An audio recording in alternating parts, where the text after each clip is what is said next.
relevant or even arguably safe. A lot of what we do in terms of skills training requires practical on-the-job training, and that needs to be supervised.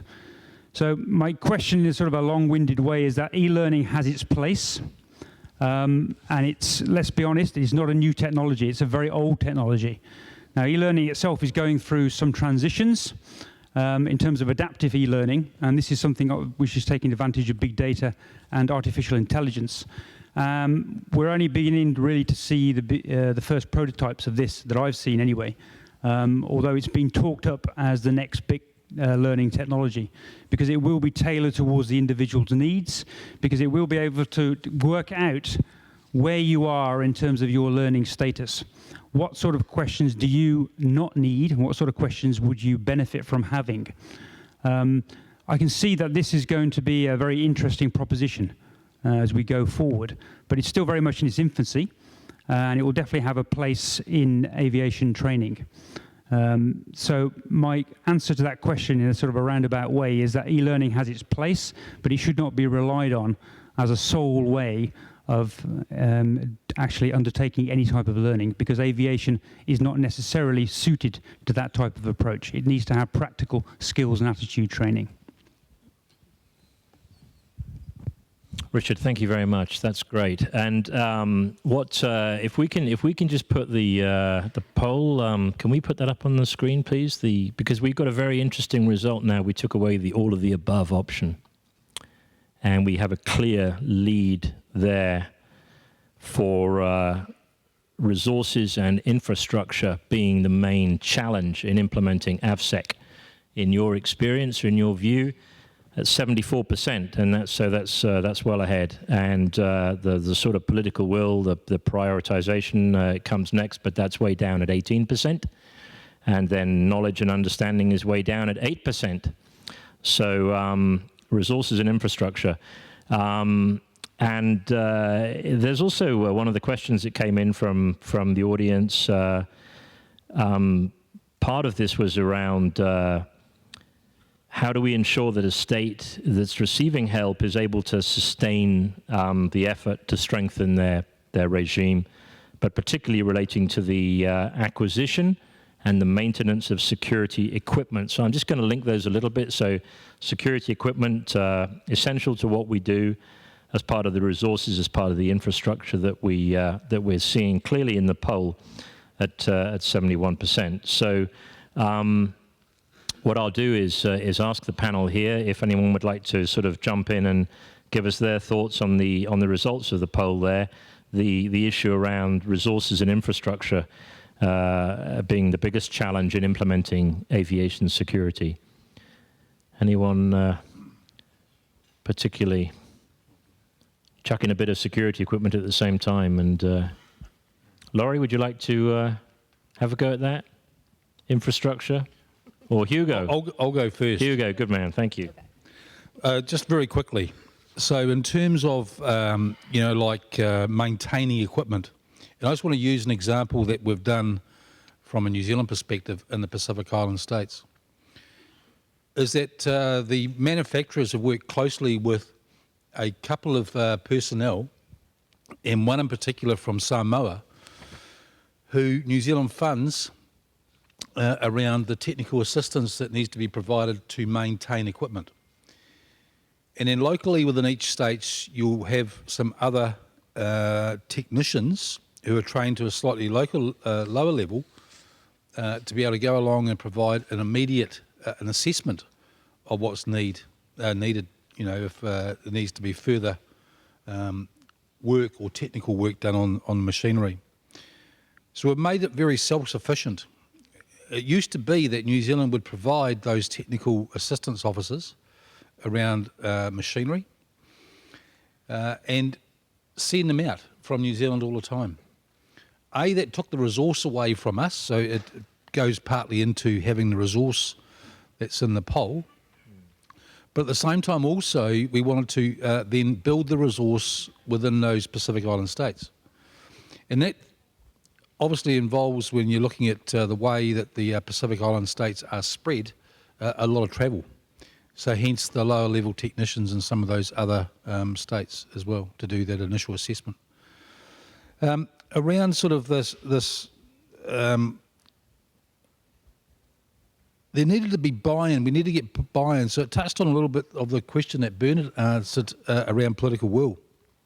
And what we've found is that we've got a lot of buy-in from the states because they have a direct relationship with New Zealand, and particularly the Cook Islands, for instance, and Samoa, etc.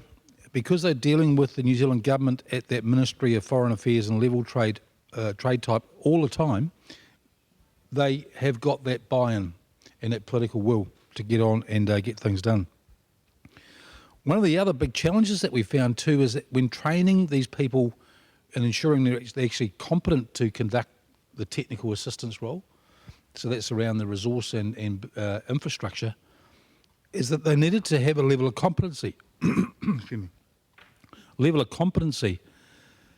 Because if you don't have the competency, then how are you going to get the right result? How are you going to ensure that the machinery that they're servicing, for instance, is still going to be sustainable into the future?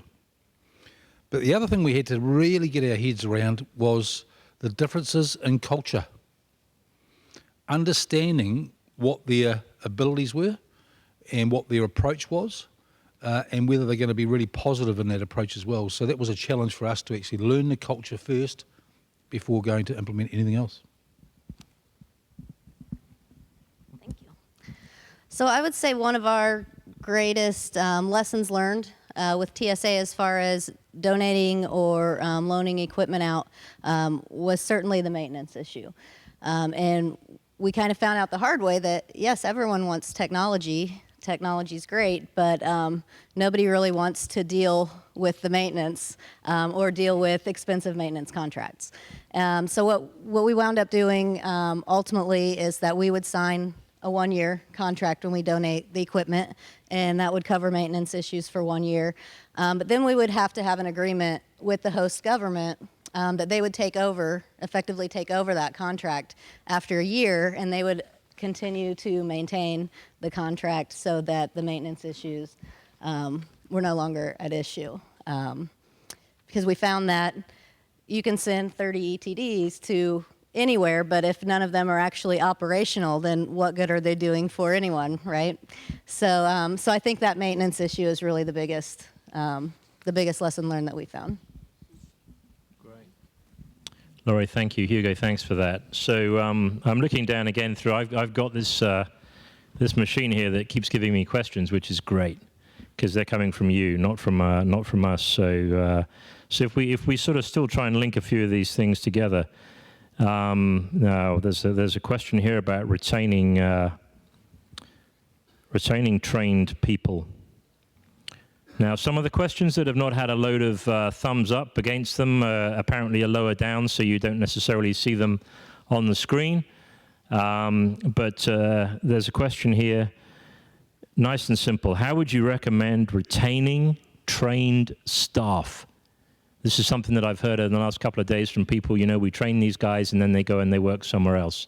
So it's a great question. How would you recommend retaining trained staff? Anyone like to have a go at that one?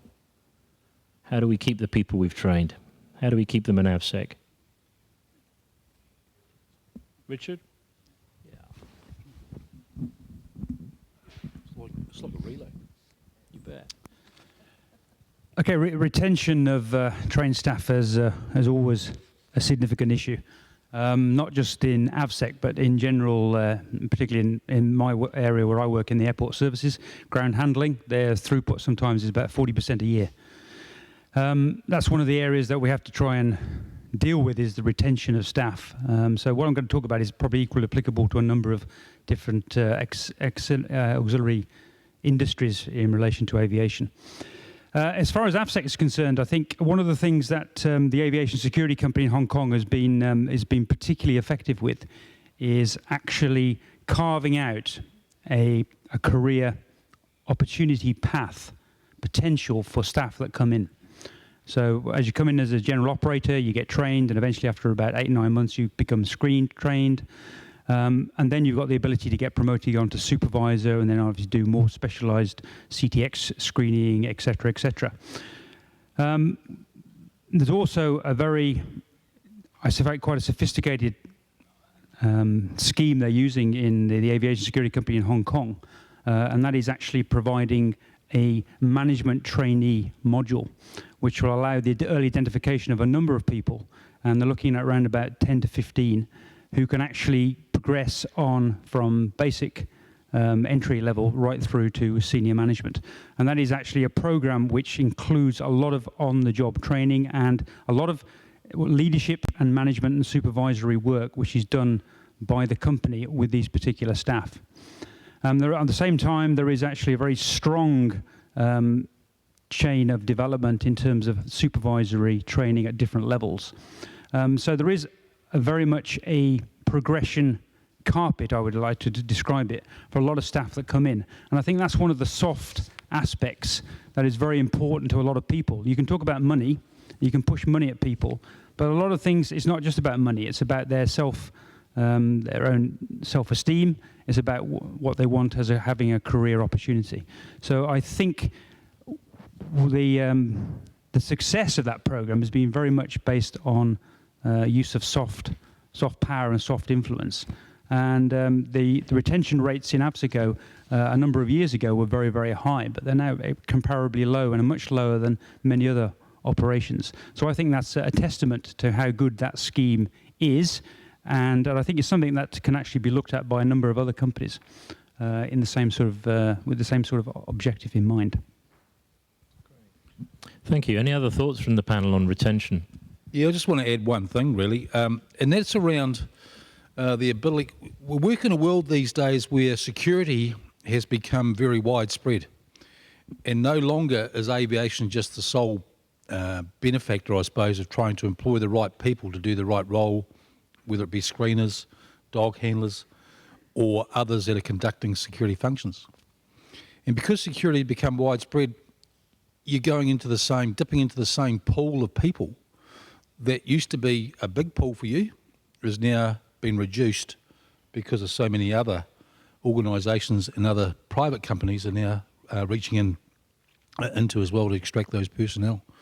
And the other thing is that when you get them, and to add on to what Richard was saying, is around, empowerment. Actually give them some empowerment around their role and give good feedback around that coaching, and identify a mentor if they're one of the ones that are going through the system to be going into that leadership role, is to pair them up with a mentor, might be external mentor, to actually give them some guidance around how they can improve and develop.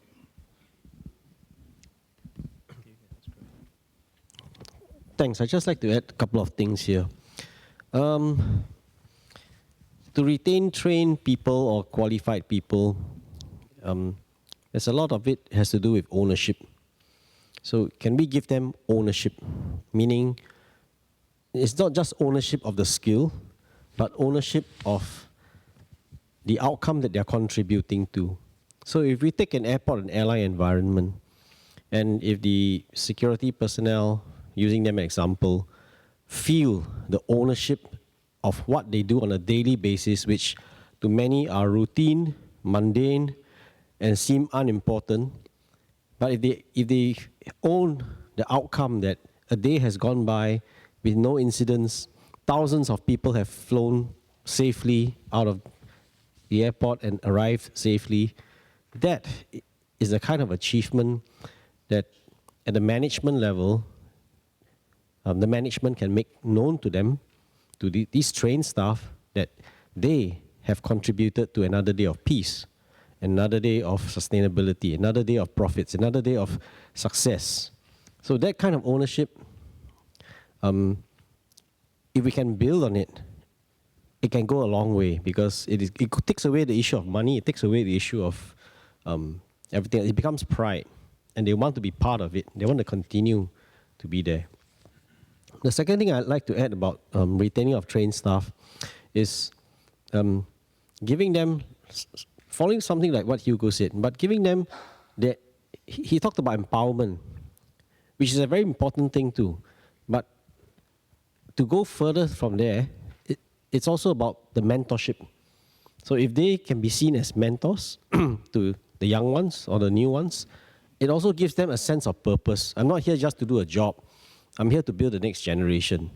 And that is also a very meaningful accomplishment they can achieve if they see that the younger generation of security screeners are rising up successfully under their wings. And that's another thing that at the management level we can encourage and give them the recognition for what they're doing. Thank you. Great, thank you. Okay. Oh, yeah, you hang on to that, otherwise I'm going to be juggling too many things otherwise. So that's great. Thank you, Bernard. Thank you all. So I'm gonna stick here with the questions that you've sent in to us, and I'm going to move on. Now I'm going to reward somebody who put his name down here on his questions. So Nico, we have industry colleagues in the room, and this is a great question. So capacity building is a good thing, and industry can assist states with this. There's no question. However, some states still are of the opinion that security should not be discussed with industry. So there's that perception there. What is the opinion of the panel here in how do we overcome this? So this whole role, so this link, capacity building is a good thing. Industry can really help. Some states have a reluctance to go down that route, perhaps. What's the view of the panel here on how we can overcome this? Anyone to start on the industry engagement and involvement issue? Thanks, Hugo. Thanks, David. Is it going? Oh, yes. Just really quickly. So I also chair the ICAO Working Group on Guidance Material, Doc 8973. And since taking up that chairmanship role, I have engaged with industry and actually have industry representatives, and Nico knows this because he's been a part of it himself, to be involved with the regulators so we actually get some real good, healthy discussion when developing guidance. We're just not looking at a regulator's perspective.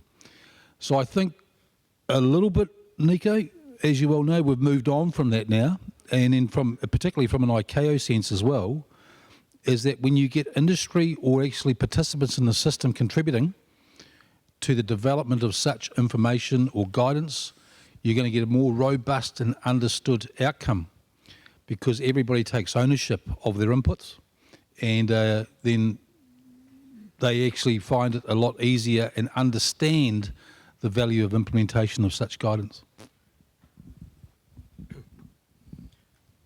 David, don't mind.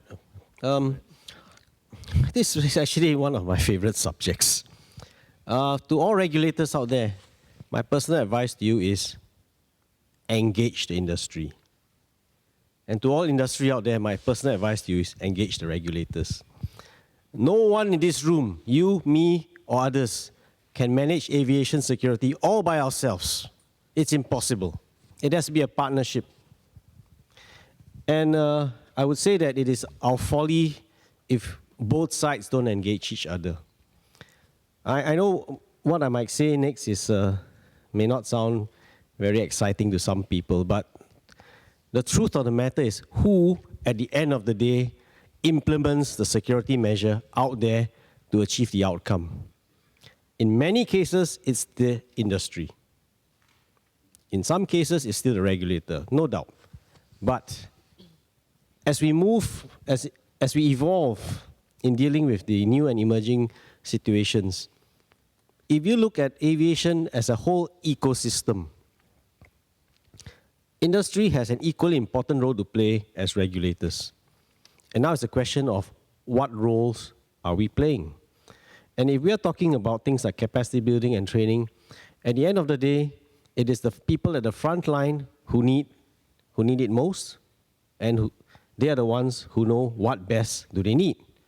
And if the industry are the ones implementing it, then it is to everyone's benefit if their views are engaged, because you don't want to waste resources, investment, and time going in the wrong direction.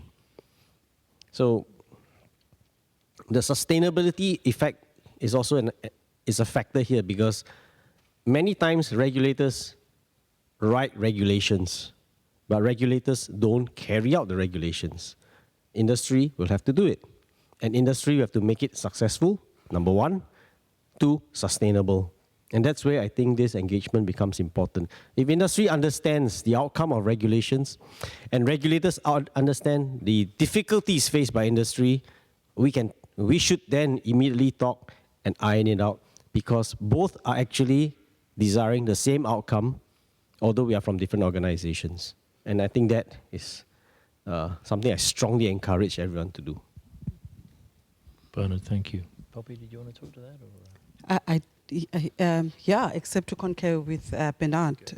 From a regulator's point of view, I don't see how you can oversee something where you have not engaged and clarify your expectations, including, the standards and so on. So in our context, we have quite a number of platforms where the regulator engages. Firstly, firstly with the security state agencies, where there could be particular information that will not necessarily be information for public consumption, so to speak, because there are certain requirements that are required. For instance, the issues of vetting, how much information can be shared, state security information, and so on. But where industry has to implement certain standards or measures, there is no way that the regulator will not have a discussion with the industry, as well as to get the views of the industry about implementation difficulties and so on. So we strongly advocate. In fact, we've established what we call an Aviation Security Managers Forum, where security managers from airlines, from the cargo industry, from airports, relevant government departments would be in one room to discuss any issue, perhaps even including the regulations that the regulator intends to set, or standards that the regulator intends to set, and it becomes an exchange between the regulator and the industry. And I agree with Bernard that regulators cannot do it alone. Regulators are not implementers. Regulators, they set standards and they oversee. But if those that they oversee have no appreciation of what the regulator wants to achieve as an outcome on behalf of the state, it becomes impossible. So that relationship is extremely key. I think gone are the days where it's an issue of us and them. Aviation security is a value chain which includes government, regulators, as well as operators. Thank you. Poppy, thank you very much. I think what we'll do now is go to the second audience poll, if we can do that. So we'll pop that up on the screen. And that will introduce a few new topics for us to talk about related to the subject. So it says here, what AVSEC area has the highest priority for assistance? So risk awareness, risk management, look at that, straight away, wow. I'm still impressed by this system, you know, it's amazing. It's so quick. We have a clear, we didn't have all of the above this time, did we? No, that's good. Okay. So keep voting, folks, keep voting. Wow. Okay, you'd have to change your vote. That's a great concept. Okay, so you can always change your vote. No, okay, very wise. So what AVSEC area has the highest priority for assistance? So risk awareness, but security culture was leading up there as well. So let's go and talk about those things. And we had a question that had come in as well from somebody here this afternoon.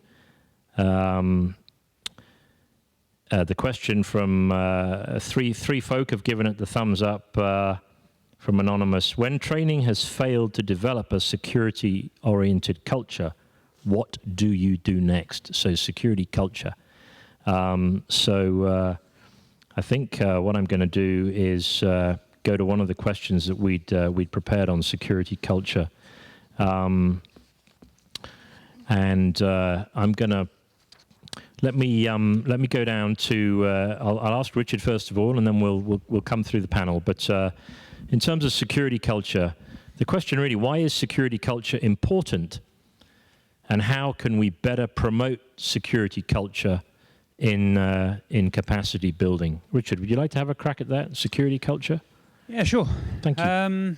Why promote security culture? I think simply because it underpins everything else. Everything else you're trying to achieve in terms of security depends on an attitude. It depends on an understanding that you're trying to achieve something. If you have that attitude, that cuts through, in my opinion, on a lot of other deficiencies that you may have. It cuts through on the fact you don't have enough resources. It cuts through on the fact that you don't have enough innovation or enough technology. Because if you have the culture, then you have the basis for finding other solutions to the problem. So I think that's fundamental in everything to do with security, whether it be AppSec security or whether it actually be security within the wider scope of our environment. You have to have that in order to develop the next level of understanding why you need regulations, understanding why you need to undertake certain procedures, why you need to do certain things. So that is most important. And I think you can't underestimate the need for us to actually push the security culture even more so than we have even done in the past. And I'm a very strong believer that actually this has to form the foundation of everything that we do within the aviation. And in particularly at our airport, for example, we have developed a very strong program where every newcomer who comes into the airport environment, wherever they work, if they work in any related cargo or ground handling operations, anything, they have to undergo basically a cultural workshop which indicates to them and shows them the importance of security awareness and builds on it, not just on a one-off, but they have to do this recurrently over an annual process. And it is definitely building dividends. Security culture is not something that's going to be developed over a couple of weeks or a couple of months. It's going to be something that has to be instilled as a way that you do business. And you can't, I think the only way to go and to approach security capacity enhancement is to actually embed it in everything that you do, not just as a one-off workshop or a program. It has to be pushed through in every single level. So that would be basically my understanding of how we have to push capacity building in the wider aviation context. Thank you. Just go down the line, shall we? You bet. Just very quickly, one of the things that we promote in New Zealand is building a strong and sustainable security culture. But one of the things that we actually promote is it starts at management and goes from top down. And it's about changing behaviours of staff. So if staff at the lower end see the management behaving badly, then they're likely to potentially follow that behaviour. So if you actually then behave by example, staff will change and start to follow the leader. So that's a basic sort of term in the way that we do stuff. You know, security used to be one person's job. I think as an industry now, we say that security is no longer one person's job, and it's a lot of people involved, and everybody has a role to play in providing a safe and secure environment. And by actually promoting that as well and empowering the people to report, so if you see something, say something and report it, as a culture that we've tried to build in New Zealand, is that you start to get a far better buy-in to the process where everybody believes that they have a role to play in security. That role has got to be tiered, you know, right from the top down to the bottom. So there might be some basic security awareness at the bottom, but within that sort of senior management to executive management, you want to have that high-level security oversight of what's occurring. For the most part, I echo exactly what my colleagues have been saying. I'm a firm proponent in that you cannot change a culture, but you can create one. And what I mean by that is simply that security culture should be embedded within your organization from day one. The first new hire comes in, from day one on, in everything that you do within that organization, there should be some aspect of security culture that's a part of that. And I think just trying to come back later and change a culture is very difficult, if not impossible, once you already have a culture in place. So we really have to go in and completely overhaul the system in order to ensure that that security culture is completely submersed and embedded within our organizational culture. Thank you for what my colleagues have shared, which I agree. This question to me comes with a more fundamental question. And the question, that more fundamental question to me is that if you want to have security culture or promote security culture, and if you want to have promoting security culture in capacity building, the question is why? And that's a very powerful question, because if we don't know why are we doing something, we'll never get it done right. And if we don't know why we need to do something, we'll never do it. So, security culture, the importance of it is, or why is security culture important, is because if you don't have it, like Richard says, everything is attitude. Nothing's going to move. Nothing will succeed. And if we put security culture with capacity building, if you have bad attitude in implementing capacity building or receiving capacity building efforts, you get nowhere. So it reminds me about, which I'm going to ask the audience a question. So how many of you out there make an effort to keep yourself healthy? Show of hands, please.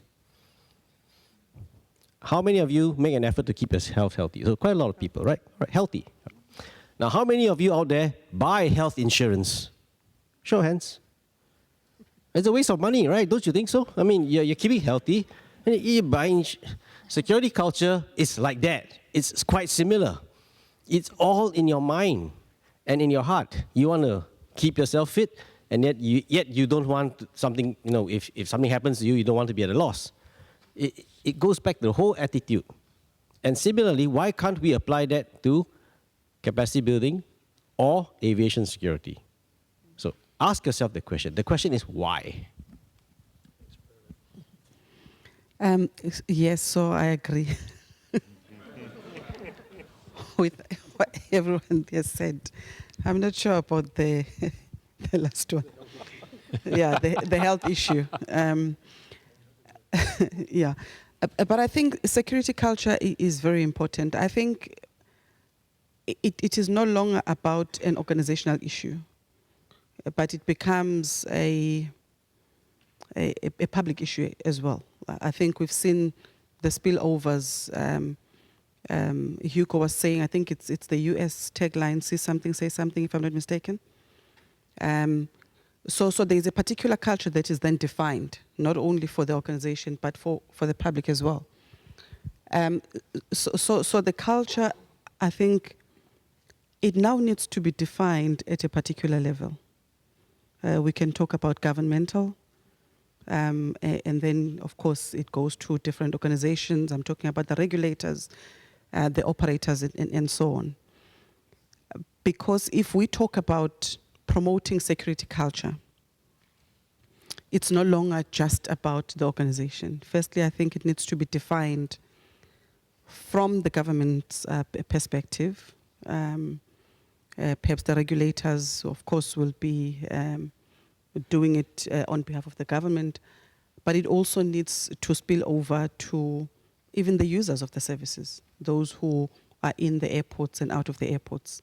See something, say something. And I think perhaps as regulators, we need to define it more broader, more wider, such that we also inculcate that same culture to those who are consuming services. I'm talking about the travelers now. When they see something, they must say something. I read something that says, if it does not look right, if it doesn't feel right, if it looks abnormal, if it feels abnormal, then it is abnormal, report it.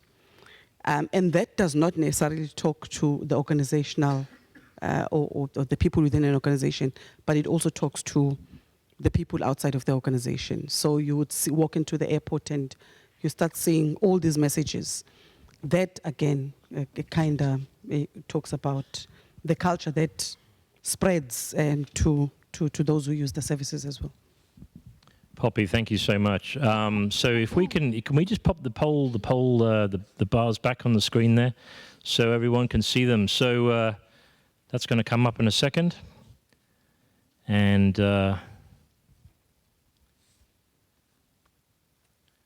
so we've got here. We've talked a lot about security culture, and there's a security culture workshop tomorrow morning, Katie, isn't it? Yeah. So we're running a security culture workshop tomorrow morning with the help of some of our colleagues here in the room. So I'd encourage folk, if you've not seen that on the program, have a look at that and go along. So the whole issue of security culture, we're doing work to take that forward. I'm also conscious that the risk awareness, risk management is now at 34%. But I'm also conscious that we've talked about that, I guess, over the last couple of days. We've touched on technology and equipment, and I think with my colleague's session earlier on quality control as well. So what I'm going to do now is move on to another question that we've had coming in from the audience, and this is at the top of the scoreboard with 11 thumbs up. I think you call them likes or something. So the question there is, are there any steps which may be taken? This is an issue we talk about all the time, those of us involved in providing assistance. Is there any steps that we can take on behalf of, particularly thinking about donor states or the states that are helping, to help minimize the burden or the fatigue that is experienced by those who we are trying to help? So you know the situation. You've got a particular country, and lots of different players are trying to help them improve security. And we're always concerned about duplication, overlap, and the people that you're trying to help are just worn out by it. They're fatigued by it. So this is a key thing we talk about all the time, and this is why we got 12 likes on this one. So I'm going to hand back to the panel to get their views on what can we do to try and relieve that burden on the states that we're trying to assist. And this speaks a little bit to the coordination of assistance as well. Anybody want to start off with that one? Laurie, thank you. Thank you. So I think what we don't think about sometimes is that when we have these types of issues with so many states providing so much assistance to the same countries over and over again, we're having a lot of overlap, as David said. And I think what we're not focused on is that it's the donor states that are failing in this instance. Okay, the donor states should be partnering. They should be communicating better. They should be avoiding redundancies. But most importantly, they should be using this as an opportunity to not just avoid the redundancy, but to actually build upon each other's assistance. So instead of country A providing country B a screener training class, and then country C coming in and doing the same screener class or a very similar basic screener class the next month, what country A and C should be doing is communicating about those, figuring out what is in each one of those classes and how we can build on it.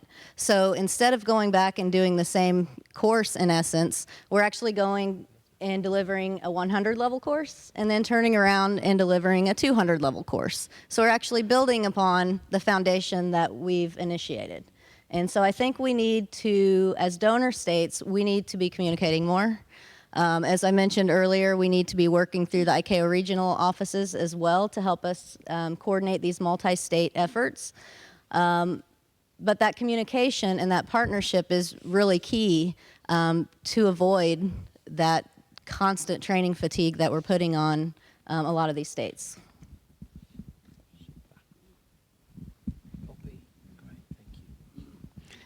Thank you. I think it goes back to the view that if it's not properly coordinated, then we will have those problems of state A providing state B with the same training or the same capacity building assistance, and State C providing State B with the same.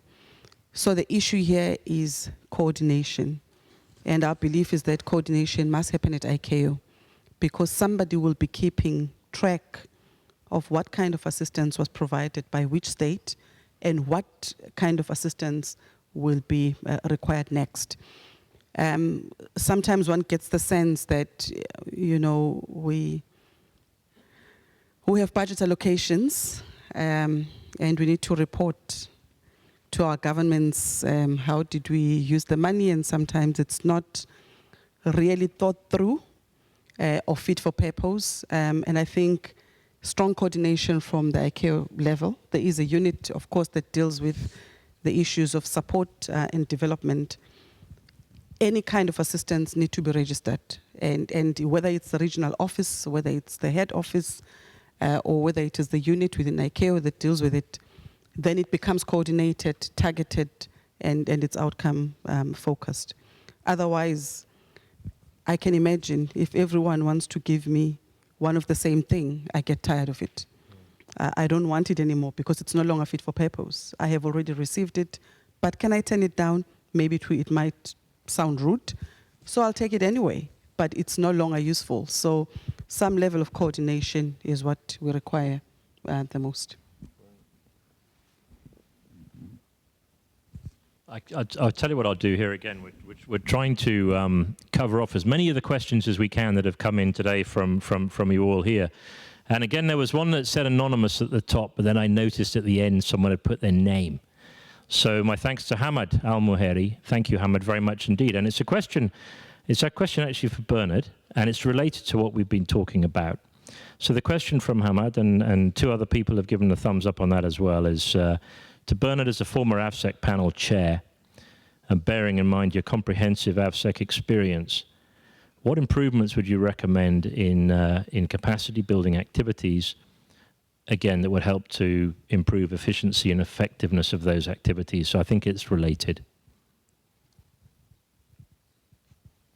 Okay, thank you, Hamad, my dear friend, and the other two who gave him the thumbs up.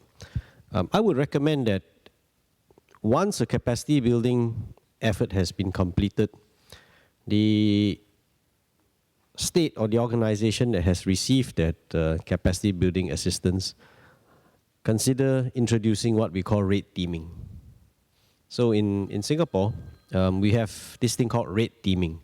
Rate teaming means we have people who are trained, or we train them to test the system, test maybe the screening, test access control, whatever capacity building was provided for that area, we'll actually test it through a rate team.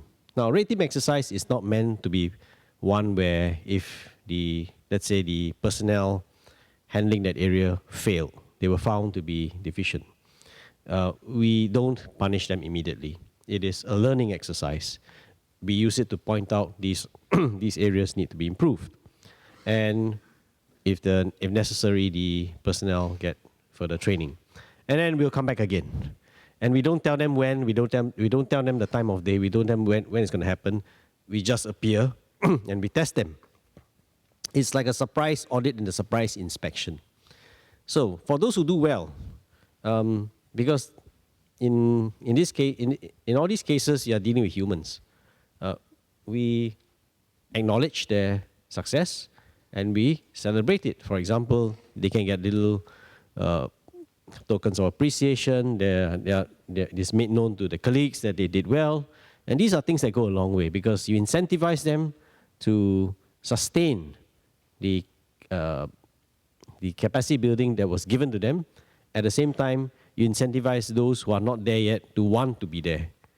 So I would suggest that rate teaming is one way to assist in capacity building efforts in making it sustainable, at the same time to test effectiveness. Because if from the rate teaming we find that actually it's not effective, then we would amend or modify the capacity building or the training area that's required to put things right or to prepare for the future. Thank you. Thank you, Bernard. And if we can we pop the poll back on? Can we put the results back on the scores on the door? The scores on the board. Right. Oh, neck and neck, 32% each. Is risk awareness and security culture. This is great because it's really interesting. I mean, a lot of the work under the GASEP and the stuff that we're focusing on through the ICAO working group on training, through the AVSEC panel, a lot of folk in this room are involved. A lot of work has been done on risk awareness, risk management. We have a new risk management workshop, for example, that we've been rolling out over the last year and a half. Lots of instructors trained to deliver that workshop. I talked about some of the work we're doing on security culture as well with you. And those two are far and away in advance of the other categories. So the least most category for areas that are priority for assistance, the least most, the operational implementation of measures. I find that's fascinating. That's way down at just 5%.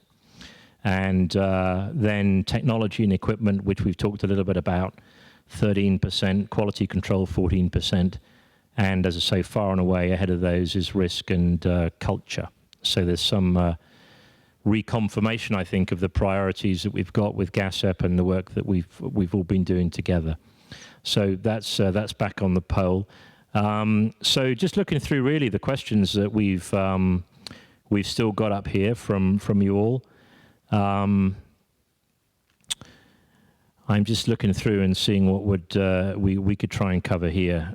This is a kind of a technical one, but we can go with this one. This is from FZ. Do the panelists agree that an MOU or an MOC, Memorandum of Cooperation, is a good approach to capacity building between donors and states in need? So I guess a more kind of formal approach. What do you think about that? Do you agree that an MOU is a good approach to capacity building?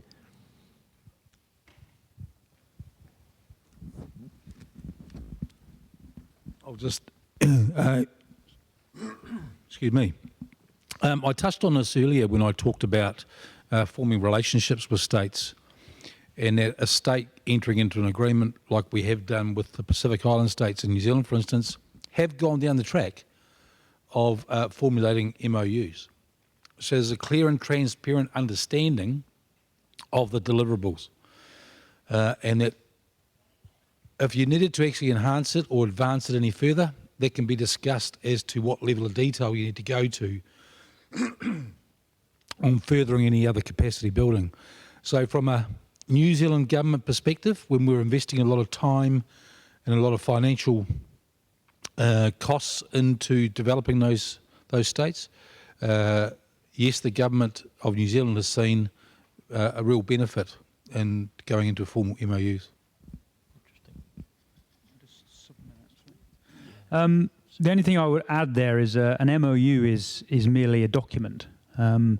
It's only of any value depending on actually what's in it. And from our own perspective of aviation training and Aviation Academy, we have a lot of MOUs with a lot of different organizations, a lot of academic institutions and a lot of industry organizations. Some of those MOUs are very effective and they actually deliver things, and some of those MOUs are basically pieces of paper which are fairly worthless. So it really depends on the intent of that MOU and what it actually includes. Remember, as an MOU, it is not a legally binding agreement. So you don't have to deliver anything after signing an MOU. So you need to be very careful the reasons why you're signing an MOU, and you need to have confidence in your partner that actually there's a legitimate reason for doing so, and it's going to be a positive partnership. So there has to be that level of trust. So that's the only thing I would say from our own experience of dealing with a number of MOUs in the last couple of years. Some of them are good, and some of them are a complete waste of time. Thank you. Poppy, yeah, thank you.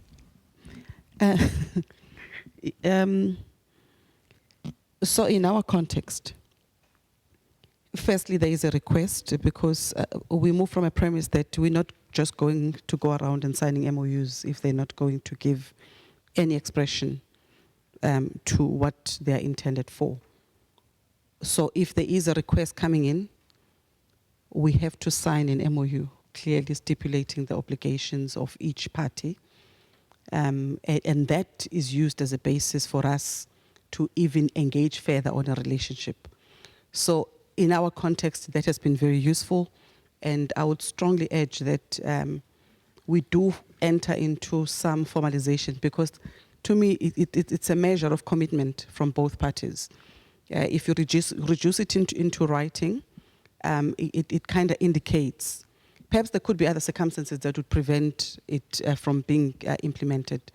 But firstly, let's establish the commitment between the two parties and agree what will be my obligations as a state that will be providing assistance, and what will be your obligations towards this assistance. And I think in our context has proven to be very useful. So we don't just sign MOUs for the sake of signing them, but we sign them because there is an element of commitment, and we report about them elsewhere. So they are useful. And maybe in some instances, as Richard is saying, perhaps they are not useful. But I actually strongly believe that they do demonstrate some level of commitment between parties. Poppy, thank you. That's great. Listen, the panel are working really hard for us all here today, and you've been working hard giving us all your questions. And, you know, we've almost got through the questions. So I'm just sort of looking through, trying to see what we can string together here in the last few minutes that we have. And there's a question here which has come in, and it's kind of ICAO focused a little bit here around the inherent danger in providing capacity development before an ICAO audit. Trying to help a country somehow take advantage of that. Isn't it better to help with the corrective action plan afterwards? So what I would say is that certainly working within the ICAO Secretariat, we work very closely with the audit team, and the kind of structured approach that we would take to providing assistance would be to have the audit, which gives you that top-to-toe review of the system in the country, and from that, the corrective action plan. And then we work closely with our audit colleagues to take that plan, working with the state concerned, to develop a package of assistance and something that we call an Aviation Security Improvement Plan, or an ASIP.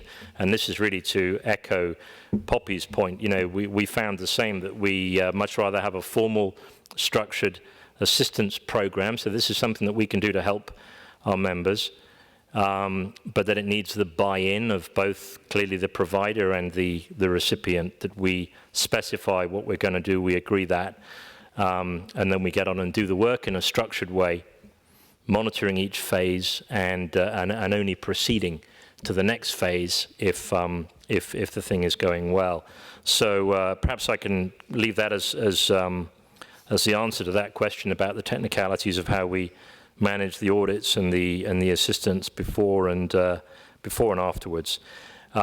So we have only got a short while left before we wrap up. So let's see.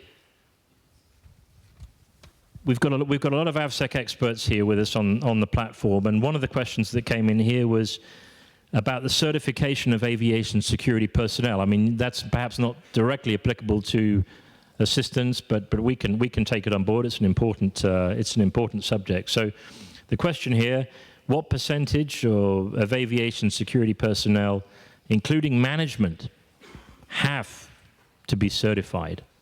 So really just getting the views of the panel here with their expertise and experience around certification of security people, personnel, including management. What do we think? Who should be certified? Any takers on that one?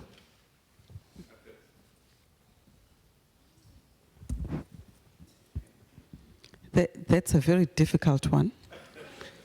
Thank you, Poppy. But I actually think that it depends on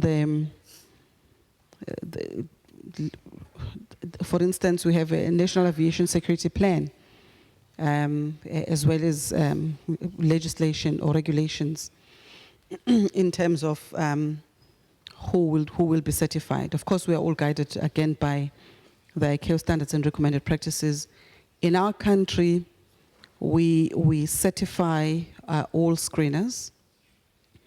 We also certify instructors.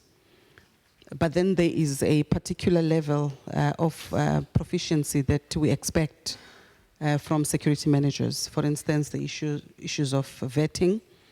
You must have some level of competency. and so on.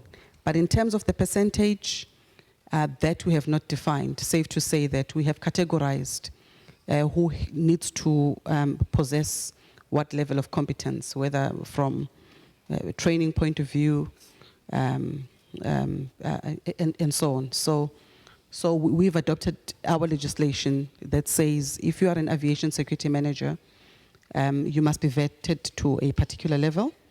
If you are a security screener, you must be certified by an appropriate authority, and in this case, the regulator. If you are an instructor, you must also be certified by the regulator. So that is already embedded in our legislation, and if you don't have that certification, you can't perform your duties. Actually, I'd be a bit slightly more controversial here. If you want to promote security culture at all levels, then you certify everybody. Because through the certification process, you inculcate in them the values and the importance and the needs of why is aviation security important and why should you support capacity building. But the reality of life is that you cannot certify everybody, because in many organizations, people of certain levels, they don't stay for very long. Maybe after 3, 4, 5 years, they move on. And the certification is wasted in the sense that they no longer apply it to the organization. So how many percentage, how many people have to be certified? It goes by the need of what do they need the certification for? If the certification is required to perform their duties effectively, then by all means, please certify them. But if you don't need them to have the certification, then you don't have to certify them, but for heaven's sake, educate them. So it's something which the organization has to decide that for yourselves. And of course, after you've certified a person in aviation security, an area of expertise, for heaven's sake, don't transfer them out or don't send them somewhere else. Make use of them so that they can put to practice what they've been certified in, get competent, and then be an inspiration to others.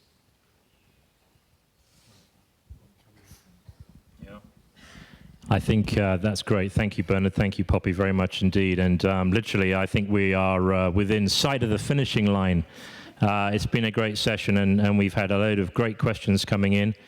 And the polls, the questions, I'm looking through the questions now just to see if there's anything really we want to get into. But yeah, I think so. So, the one with the 7 thumbs, says Bernard. You want to do that one? Should we do that? That's very democratic, isn't it? Okay, we're going to do that. I've been persuaded by my colleague to be democratic and respect the will of the... Okay, so the question here, this may be the last question actually, because after that we're going to do a quick summation, and but of course this whole thing's been recorded, so you can review it again to capture what people have said. And then we'll give the panelists the last sort of say in terms of their takeaways for everybody here. So I think probably the last question then we're going to ask is, many countries, it's got 7 thumbs up, many countries struggle to implement ICAO annexes. However, the goalposts keep moving with the continuous amendment of Annex 17. On top of that, states are impacted in response to unharmonized extraterritorial measures. So how can capacity building ever be effective in this environment?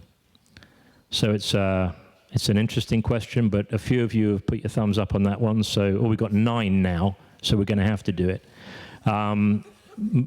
Many countries struggle to implement the annexes. The goalposts keep moving. We keep amending Annex 17 all the time. On top of that, states are affected by unharmonized extraterritorial measures. How can we ever be successful then in capacity building? Anyone like to start with that? Well, unfortunately, my 2 former AVSEC panel chair colleagues are throwing me in the deep end here, being probably the latter chair. This has been a topic of conversation at the Aviation Security Panel now for the last few years. And one of the things that we've struggled with as states on the panel is the constant changes to the Annex 17 environment. So what the panel has decided at the last meeting was that we need to recognise that there is this concern and to slow down unless there is an absolute necessity for a changes to the Annex 17 as it stands at the moment. So with Amendment 17, we're hoping that there won't be any substantial changes to that for a couple of years, unless there is an imperative need. One of the things that it does impact also is the way, which then sort of reaches into that capacity building a little bit too, and the state's understanding of their obligations, is that whenever there's a change to the Annex 17 environment, the workflow from that flows down to the guidance material working group of which I chair. And the workload has been extensive for our working group for several years now, to the point where the list has outgrown our capability to get through that full workload. So that's going to benefit from us from a working group as well, but it'll also benefit states, because we know that changing rules, regulations or legislation takes time. Takes time for any state to implement a change. And that becomes difficult too, because in the meantime, if our friends from the Aviation Security Audit Team turn up and you're on the list to be audited, but there's been an implementable change by an effective date, you could be in non-compliance as a state, even though you're showing that you're taking proactive steps to achieve compliance down the track. So it becomes one of those difficult grey areas. So we want to give states the chance to catch up, really. And I mean, I know that some states, even at the last panel meeting, who were observers there, still haven't fully implemented changes with even Amendment 13 and 14. Yet we're up to Amendment 17. So we just want to slow that down a little bit. Actually, following from what Hugo said, if you look carefully at what the question is asking, first and foremost, Annex 17 sets the standards that all states have to comply with. Then that is actually the very important baseline. So I would say that how can capacity building be effective if Annex 17 gets changed periodically? The answer is prioritization. In the first place, if a new amendment to Annex 17 comes around and you look at your state's security system, perhaps you are already there. You may not have to change anything or do anything more. And therefore, you don't need capacity building for that. So you need to look at the prioritization. An amendment to Annex 17 doesn't necessarily mean that every state is deficient the moment the new amendment comes out. It's not the case. It could be a case where you are already meeting the new standard. Therefore, you don't need capacity building for that. So it goes back to prioritization.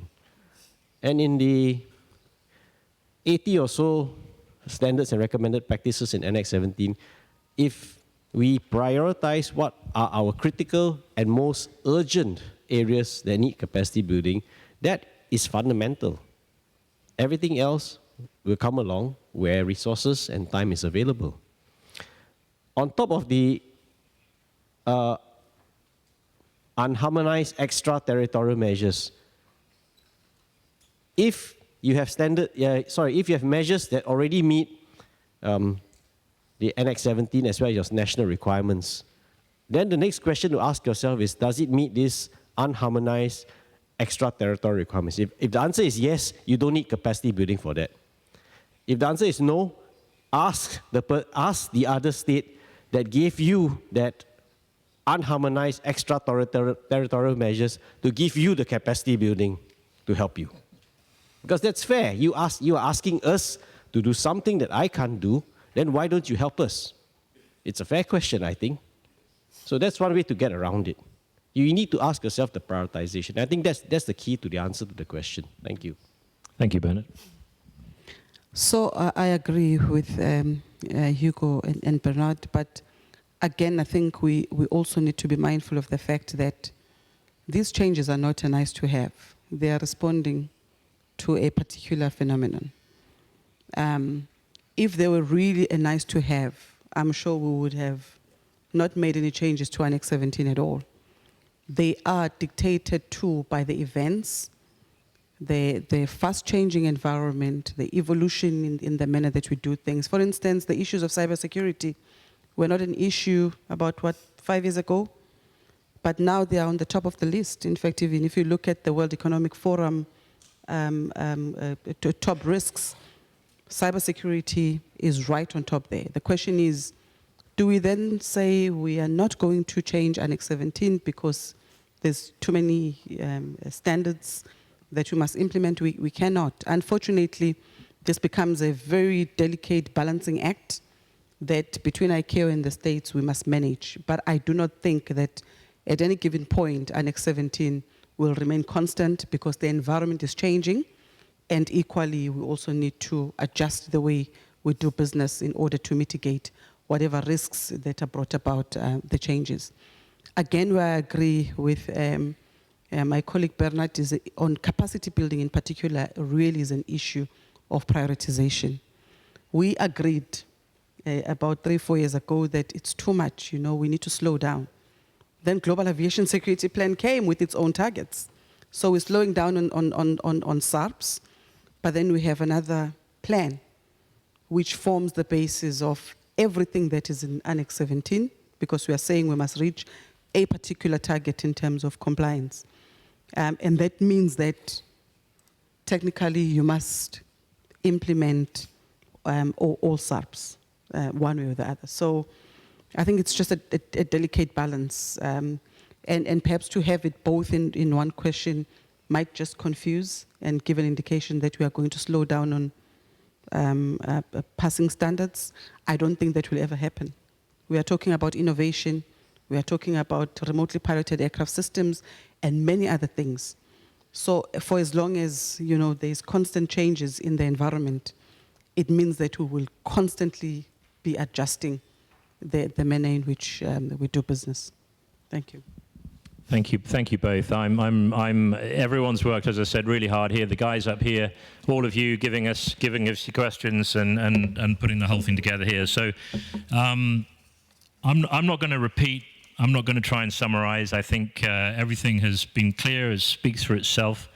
I really appreciate the efforts of the panelists today. Richard, Hugo, Laurie, Bernard and Poppy, my thanks indeed for your time and for your insights and sharing that with everybody. And so the last thing really that I have to do is just to sort of let these guys have the last word and sign off. And my question really for each panel member, just to sort of go along the line, I'll start with Richard and we'll work along, is the last single takeaway for all of you here from them. So if you have one single takeaway for the audience on this subject, Richard, what would that be? The overriding importance of generating a security culture as a foundation for everything that we're going to do, and as a foundation for really having productive capacity building over the span of the next 10, 15 years. I think that's a fundamental requirement that we all must embrace. Thank you. Hugo. Thanks, David. Just one quick comment. I mean, there was a comment earlier today is that the whole system is as only strong as the weakest link. And I think capacity building plays a huge role in plugging the gap on that weakest link. But it's got to be done right. You've got to do it with the best intentions. However, if you move in totally as a state and take over and don't get buy-in from the recipient, is there a risk transference? And if there was a significant security event as a result of a failure, does the liability shift with that state who's moved solely in and taken over that capacity or that security arrangement? Thank you.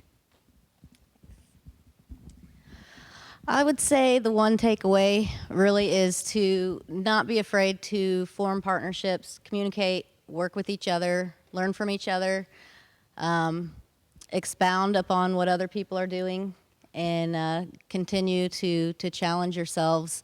But working together, we can really show the best that everyone has to offer. Thank you.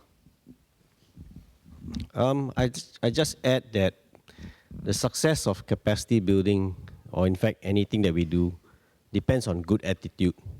And good attitude starts with you and me. Thank you, Bernard. Thank you.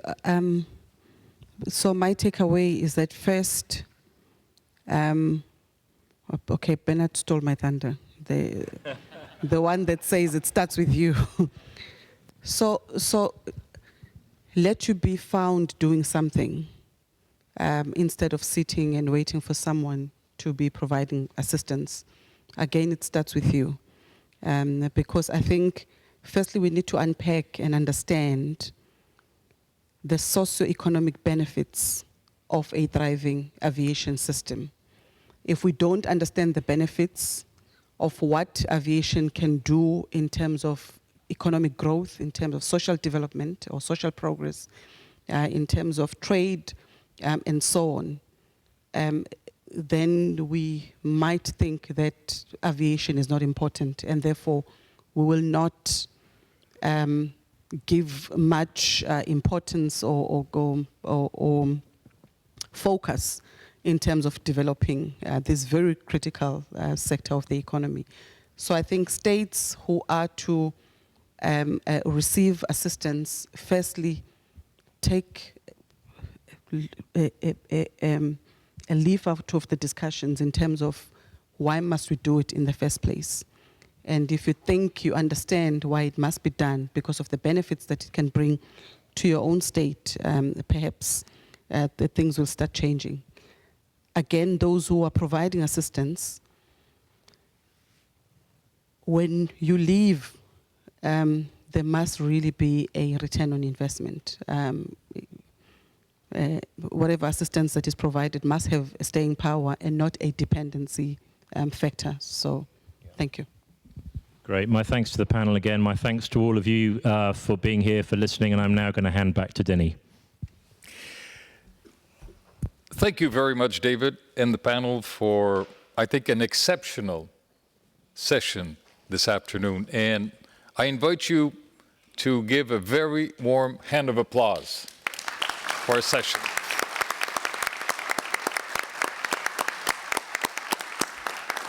And I will echo what David remarked a few moments ago, and thank you, the audience, for your participation, especially with the poll and the questions. I think that as well was exceptional. So I'm sort of thinking that maybe you should applaud yourselves.